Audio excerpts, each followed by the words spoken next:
Hello friends, मैं हूं doctor Utpal.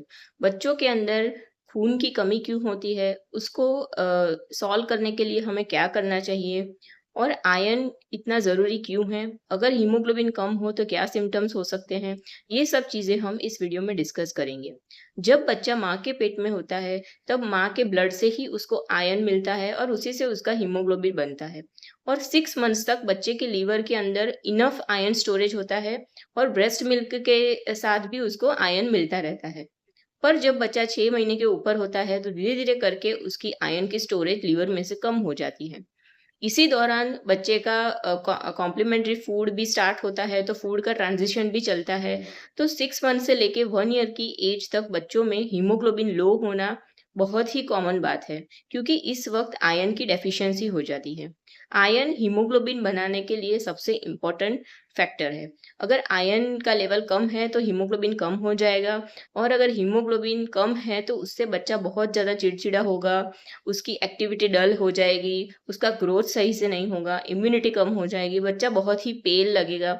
अगर आप बच्चे की पाम्स या तो सोर्स देखोगे और अपने हाथ से कंपेयर करोगे, अगर आपका हीमोग्लोबिन ठीक है, तो आपको समझ में आएगा कि बच्चे का हाथ बहुत ही पेल हो गया है, मतलब व्हाइटिश हो गया है, और इस केसेस में बच्चे को आयरन की सप्लीमेंट्स देने की ज़रूरत पड़ सकती है। यूजुअली 80 टू 90% बच्चों में हम 6 मंथ से लेके 1 ईयर तक आयरन का जो सप्लीमेंट्स है वो उसको प्रिस्क्राइब करते हैं। इसके अलावा जब भी आप बच्चे को कॉम्प्लीमेंट्री फीड देना स्टार्ट करें, मतलब दूध के अलावा आगे का फूड स्टार्ट करें, तो आयरन रिच फूड देना उसको बहुत ज़रूरी है। आयरन रिच फूड कौन सा है? बीटरूट, पोमोग्रेनेट, खजूर, अंजीर, पालक और बहुत सारे ग्रीन लीफी वेजिटेबल्स, इन सब में से आयरन भरपूर मात्रा में बच्चे को मिल सकता है। तो ये सब खाना उसकी जो डेली फूड है उसके अंदर हमें इंक्लूड ज़रूर करना चाहिए। दूसरी एक इम्पॉर्टेंट बात है कि जब भी आप आयरन रिच फूड या तो फ्रूट्स लेते हैं, तो उसके 2 घंटे के गैप में आपको कैल्शियम वाला फूड नहीं लेना है। मतलब कि अगर आप खजूर खा रहे हैं तो खजूर को दूध के साथ नहीं खाना है, क्योंकि अगर हम कैल्शियम और आयरन दोनों एक साथ लेते हैं तो आयरन का एब्जॉर्प्शन बिल्कुल नहीं होता है और वो वैसे ही पॉटी में निकल जाता है। तो जितना भी आपने आयरन का टैबलेट्स लिया या सिरप या ड्रॉप्स लिए या तो फिर फूड कंज्यूम किया, तो उसका इतना इफेक्ट नहीं आता है। हमेशा आयरन का फूड जब आप ले रहे हैं तो उसके 1 घंटे पहले और 1 घंटे बाद में आपको कैल्शियम वाला फूड, मतलब कि दूध, दही, पनीर, ऐसा सब चीज़ आपको उसके साथ नहीं खाना है। 2 घंटे के बाद आप उसको खा सकते हैं।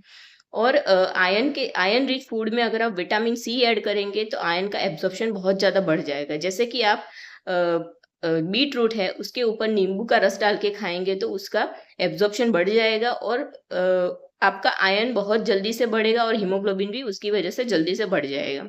अभी विंटर की सीज़न चालू है, तो इस सीज़न में सबसे बेस्ट क्या है हीमोग्लोबिन बढ़ाने का?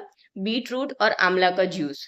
अगर आप बीटरूट और आंवला का जूस कंटिन्यूअसली 2 से 3 महीना कंज़्यूम करते हैं, तो डेफ़िनिटली आपका आयरन बढ़ जाएगा और उसकी वजह से हीमोग्लोबिन भी नॉर्मल हो सकता है। ये चीज़ बच्चों में और एडल्ट्स में दोनों को आप दे सकते हैं। तो अगर आपको हीमोग्लोबिन लो है, आपका या आपके बच्चे का, तो ये सब चीज़ें आप ज़रूर ट्राई करें।